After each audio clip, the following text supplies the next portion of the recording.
नमस्कार दोस्तों, अभी मैं हूँ एक किसान के पास में और पिछले लगातार 3 सालों से मैं इनके फार्म पर विज़िट करते रहा हूँ। परंतु जो आज की स्थिति है ये थोड़ी सी दर्दनाक है, थोड़ी सी दुख वाली स्थिति है, क्योंकि यहाँ पर जब मैं आता था तो ये बाड़ा जो रहता था पूरा भरा हुआ रहता था। आज स्थिति ऐसी है कि यहाँ पर मुश्किल से 5 जानवर बचे हैं।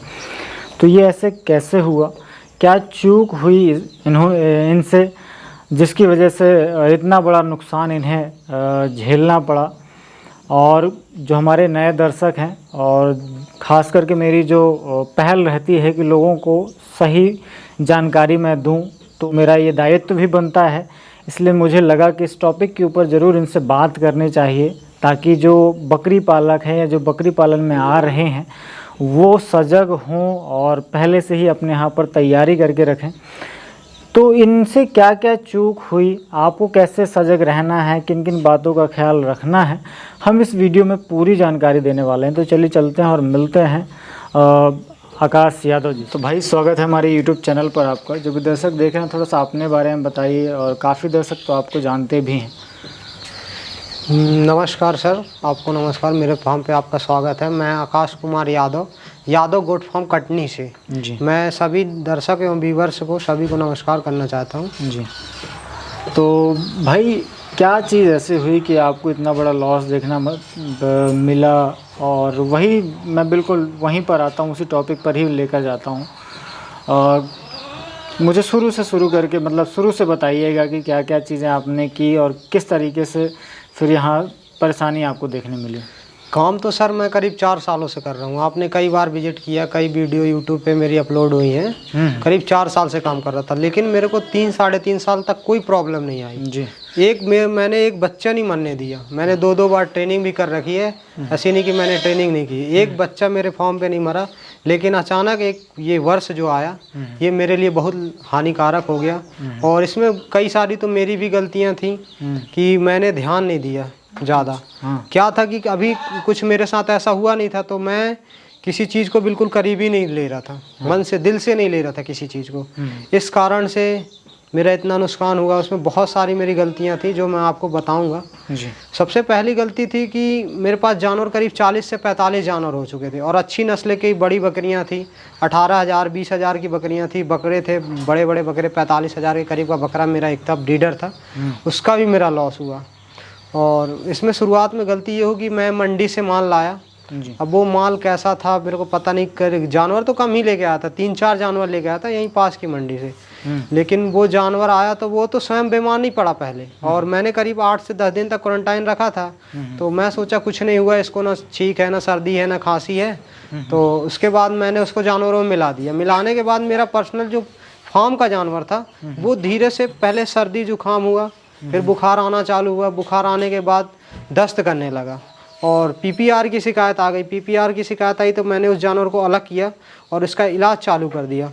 और उसका इलाज चालू करने के बाद मैं इलाज किया, करीब 2 दिन इलाज किया, फिर उसमें कोई आराम नहीं मिल रहा था। तो फिर मैंने डॉक्टर को कॉल किया। अच्छा। मैंने 3 से 4 डॉक्टर बुलाए, और ऐसे ही लगातार चलने लगा। हफ्ते भर चला, जानवर 1-2 मरने लगे। कभी एक जानवर, कभी 2 जानवर मरता चला गया। मैं 3-4 दिन ऐसे डॉक्टर बुलाया, करीब 7 से 8 हज़ार रुपये मैंने दवाई में भी खर्च करे। कोई दवाइयाँ भी काम नहीं कर रही थी, जानवर बीमार हुए जा रहे थे, मरे जा रहे थे।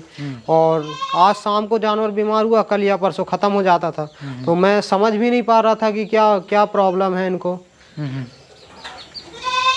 अब बस इतने ही जानवर बचे हुए हैं आपके पास? अब बस सर कुछ नहीं बचा हुआ है। मेरे 40-45 जानवरों में यही 4-5 जो जानवर हैं यही बचे हुए हैं। अच्छा। तो आकाश जी, जब आप मंडी से लेकर आए थे, आपने क्वारंटाइन भी किया, तो क्या सिम्टम देखने मिले? क्योंकि ये बात जानना दर्शकों के लिए बहुत ज़्यादा ज़रूरी है। तो मुझे ये थोड़ा सा बताइए कि जब मंडी से आप जानवर लाए तो क्वारंटाइन करने के बाद क्या सिम्टम देखने मिला? क्योंकि अक्सर यहाँ पर किसान चूक कर देता है, और आपसे क्या गलती हुई? शुरुआत में क्या थी कि सबसे पहले था पीपीआर का टीका, सबसे मेन कारण था पीपीआर का टीका। मैंने अभी नहीं लगवाया था, मैं सोचा अक्टूबर के महीने में लगवाऊंगा, और उससे पहले ईटी का करवा दिया था वैक्सीनेशन। पीपीआर का टीका नहीं करवाया था, तो मेरे जानवरों में पीपीआर का टीका नहीं हुआ था अभी। और वहाँ से जो जानवर लेके आया उनको तो सिर्फ सर्दी खांसी, ये तो नॉर्मल है, कोई भी बाहर से जानवर आता है तो एटमॉस्फेयर चेंज होता है, इसके कारण सर्दी खांसी बुखार नॉर्मल आ जाती है ट्रेवल के कारण, और यही नॉर्मल हुआ था। फिर उसके बाद दस्त करना चालू कर दी। कुछ बकरियां जैसे बीमार हुई तो खाना छोड़ दी, खाना खाना बंद कर दी। 2 से 3 दिन तक अपन इलाज कर रहे हैं, खाना थोड़ा बहुत खा रही, बैठ गई, और बैठने के बाद दस्त कर रही, खड़ी नहीं हो रही, अचानक दम तोड़ दे रही थी। ये परेशानी आ रही थी। फिर मैं आपसे जानना चाहूँगा कि ट्रीटमेंट बेसिस में आपने क्या क्या शुरुआती दौर पर किया, क्या संभव हो पाया? शुरुआती दौर पे तो मेरे को खुद इतना नॉलेज था कि मैंने जो है जिस कंडीशन, जैसे बुखार था, सर्दी था, खांसी था, तो इनके लिए एंटीबायोटिक, जो भी मतलब एंटीबायोटिक वगैरह जो डॉक्टर बताते हैं या तो डॉक्टर सलाह लेके यही सब इंजेक्शन वगैरह देता था। उससे आराम नहीं मिला। जैसे कि एंटीबायोटिक हो गई, बुखार की दवा हो गई, सर्दी की दवा हो गई, दस्त करने लगी तो दस्त की दवा हो गई, यही सारी चीज़ें देता था। इम्यूनिटी बढ़ाने के लिए कुछ दवाएं हो गई, ये दवाएं दी है शुरू में मैंने 2 से 3 दिन करीब दिया, तो कोई आराम नहीं मिल रहा था। फिर मैंने डॉक्टर को स्वयं बुलाया, उन्होंने भी 2 दिन 3 दिन आकर के इलाज किया, पर उनके इलाज से भी कोई असर नहीं हो रहा था। अगर 4 जानवर बीमार है तो 1 जानवर ठीक हो, 3 जानवर वैसे ही रहता था। तो मतलब आपसे सबसे बड़ी चूक ये हुई कि आपने अपने जानवर वैक्सीनेट नहीं किए हुए थे। मतलब ईटी का टीका आपने दे रखा था, पीपीआर का टीका आपने नहीं दिया। पीपीआर का टीका भी नहीं दे रहा था, सोचा अक्टूबर महीने में देने के लिए। तो डॉक्टर ने जब उसे डायग्नोसिस किया, उसको चेक किया, पता किया, तो क्या उन्होंने बताया कि क्या बीमारी है, क्या उनके लक्षण देखकर क्या बताया कि किस बीमारी से ग्रसित हैं आपके जानवर? डॉक्टर ने तो कोई बीमारी नहीं बताई है। डॉक्टर तो बोलता है अभी मौसम ऐसा है, क्या है, वह तो वेटनरी वाले डॉक्टर आते हैं तो उनको तो अपने इससे नहीं लेना देना भाई, वो तो इंजेक्शन दवा किए, पैसा लिए चले गए, उनको क्या फ़र्क पड़ता है कि तुम्हारे जानवर मर रहे हैं, जब तक हमको खुद जानकारी नहीं रहेगी। वो तो आए, देखे, तुरंत बुखार चेक किए, हाँ बुखार है, सर्दी खांसी है, बस उसके अनुसार दवा दिए, पैसे लिए चले गए। वो तो इतना ही कर सकते हैं, और इतना ही करते हैं हर जगह के वेटनरी डॉक्टर। नहीं, अपने यहाँ की बात कर रहा हूँ मैं, हमारे यहाँ जो आए थे तो वो तो ऐसे ही किए। तो आकाश भाई, मैं ये जानना चाहूँगा कि अभी आपके पास जो जानवर बचे हैं, टोटल कितने नंबर ऑफ़ जानवर थे आपके पास? टोटल कितने जानवर थे और कितने का लॉस हुआ है? या आप उसे अगर एक अमाउंट में बताना चाहें तो ज़्यादा बेहतर रहेगा कि यार सीधे सीधे मुझे इतने रुपए का या इतने लाख का नुकसान हुआ है, ये थोड़ा सा बताइए।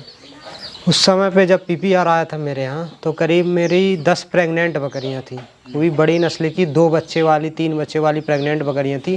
करीब 3-4 महीने की प्रेग्नेंट थी। आखिरी समय ही था बच्चे देने का, यही सीज़न था उनका कि ये दशहरे तक, मतलब अक्टूबर तक सब बच्चे देंगी। 4 महीने 3.5 महीने की प्रेग्नेंट बकरियाँ थी। 10 बकरियाँ प्रेग्नेंट थी, 3-4 बकरियाँ अभी खाली थी, बच्चे दी थी उस समय। करीब 1-1 महीने हुए थे बच्चे दिए हुए, और करीब 15 बकरे थे, छोटे बकरे थे, 4 से 5 महीने के करीब। तो जो प्रेग्नेंट बकरियां थी उनकी कीमत 12,000 से लेके 18,000 तक थी नॉर्मली, और जो 4 से 5 महीने के बकरे थे इनकी कीमत 6,000 रुपये थी। 15 करीब बकरे थे, एक ब्रीडर था, करीब 40 से 45,000 रुपये का था उसकी कीमत थी, और अच्छा ब्रीडर था, मैंने बाहर से उसको भी मंगवाया था, जमुनापरी का ब्रीडर था। और उसके अलावा कुछ और भी ऐसे छोटी बकरियां थीं, कुछ 3 महीने के, कुछ 2 महीने के बच्चे थे, ऐसे करके करीब 45 के आसपास जानवर थे मेरा। तो समझ लीजिए आप कि कुछ भी मेरा ऐसे अमाउंट लगभग में भी बताऊं तो करीब 3 लाख के आसपास का ऐसे नुकसान हुआ। और जो 10 बच्चे देती तो करीब मेरे को ये जो 1.5 लाख रुपए का प्रॉफिट होता वो भी मेरा चला गया। मतलब मेरा बहुत लंबा नुकसान हुआ, और 4 साल में पहली बार ऐसा झटका लगा। और ऐसा झटका किसानों को लग सकता है कभी भी, किसान जो हैं अभी जो गोट फार्मिंग कर रहे हैं उनको कभी भी लग सकता है, क्योंकि जिस प्रकार मैं कर रहा था, मैं नॉर्मली समझता हूँ कि हर किसान ऐसा सोचता है। जी, ये बताइए कि किस तरीके से फिर बचा जाए, मतलब क्या क्या चीज़ें उन्हें सावधानियां रखनी चाहिए, ये थोड़ा सा हमारे दोस्तों को बताइए। किसान क्या है, गोट फार्मिंग, जो फार्मर लोग हैं गोट फार्मिंग तो कर लेते हैं, बहुत से फार्मर हैं, कुछ नए फार्मर हैं, उनको क्या लगता है कि हम कभी भी कहीं से आए अंदर चले आए, कोई भी आ रहा अंदर, हाँ भैया देख लो ये मेरा बकरा है, इतने का लाया हूँ, ये है, ऐसा है वैसा, ये बकरी है। कोई भी आ रहा अंदर आ रहा है जा रहा है, उनको ये नॉर्मल लगता है। लेकिन ये बहुत बड़ी गलती कर रहे हैं अपने जीवन में। मैंने ये गलती की इसलिए मैं बता रहा हूँ कि ये बहुत बड़ी गलती है। बीमारी किस रूप में किसके साथ चली आए ये किसी का भरोसा नहीं है। कि कोई नया फार्मर है, यूट्यूबर हैं, जैसे आप ही किसी फार्म पे विजिट करके आए, डायरेक्ट मेरे फार्म पे आए, सर करके अंदर कर लिए, ये पोटास वगैरह कुछ भी नहीं है, जिसके पास ना सैनिटाइज़र किया ना कुछ किया, अंदर बुला लेता है। और उसके अलावा बहुत से लोग हैं फार्म पे आते रहते, रिश्तेदार आ गए तो उनको भी अंदर बुला लिया, अरे क्या होता है, कुछ नहीं होता। ये छोटी छोटी गलतियाँ।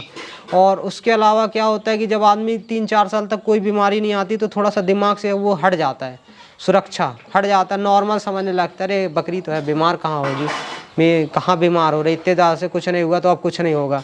ये सोच के वैक्सीन आगे पीछे करना कि अरे 1 महीना और टाल दें, 10 दिन और लेट सही, 10 दिन बाद वैक्सीनेशन करवा लेंगे, समय को टालना। उसके बाद सुरक्षा को टालना। अगर थोड़ा बहुत गीली हो गई, थोड़ा नॉर्मल बुखार है तो अपन उसको इंजेक्शन नहीं दे रहे, अरे थोड़ा बहुत बुखार है चला जाएगा, नॉर्मल है, सीजनली होगा। अगर छोटी छोटी बातों पे ध्यान नहीं देंगे तभी बड़ा नुकसान होगा।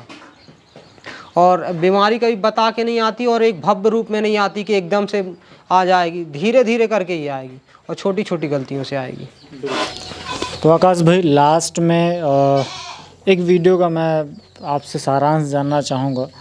और अभी तक हमारे दर्शक अगर बने हुए हैं वीडियो में तो बिल्कुल समझ गए होंगे कि हमें किस तरीके से सावधानियां रखनी है, किन किन चीज़ों का ख्याल रखना है। लास्ट में आप क्या संदेश देना चाहेंगे हमारे दर्शकों को, ये थोड़ा सा बताइए। सर मैं तो यही बोलना चाहता हूँ कि जहाँ तक हो सके अगर कोई नया फार्मर है, फार्मिंग करना चाहता है तो मेरे से थोड़ा सा संपर्क करे। क्या है, वीडियो में सारी जानकारी मैं नहीं बता सकता, हो सकेगा तो मैं कॉल पे उसे अपनी डिटेल बता सकता हूँ, जानकारी दे सकता हूँ कि क्या नहीं करना चाहिए, लेकिन कुछ वीडियो पे भी बता देता हूँ मैं जानकारी। सबसे ख़ास बात, जो नया फार्मर है, फार्मिंग कर रहा है, तो उसको छोटी छोटी बातों पे ध्यान देना है। डॉक्टर बनने की कोशिश नहीं करना है, ऐसा काम करे कि बीमारी आए ही नहीं। मतलब पहले से सतर्क रहे, सारी चीज़ें डीवार्मिंग समय से करे, ये नहीं कि हो गया अगले हफ्ते कर देंगे।